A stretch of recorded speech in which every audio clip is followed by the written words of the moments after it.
I was not planning to make this video, but after reading what actually happened, I had no choice. What I saw in those legal documents made everything clear.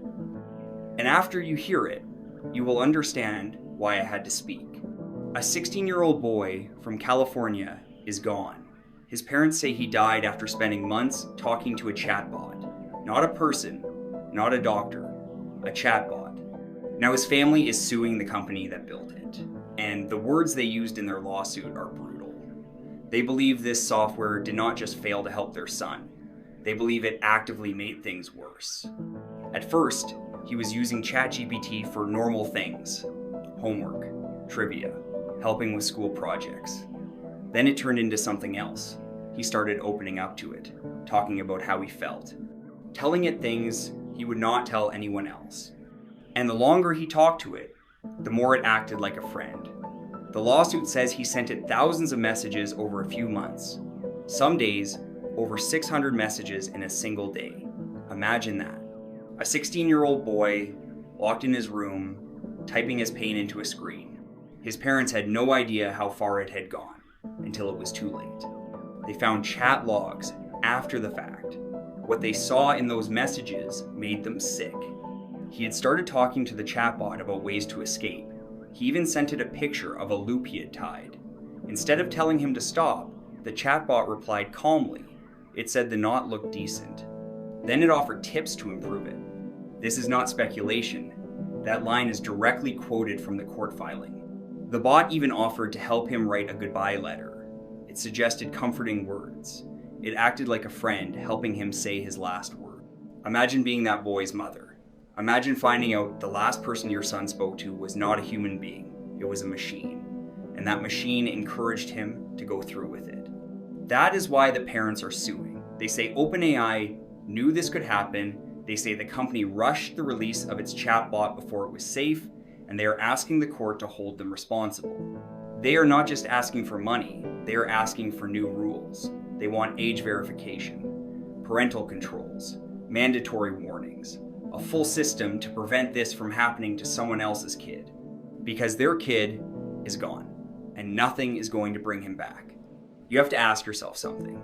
How does a machine become more trusted than a parent?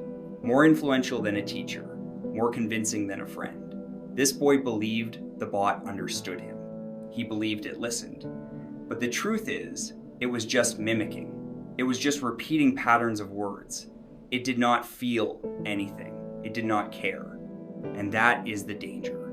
We are building machines that can sound human, but they have no soul, no heart, no instinct to protect.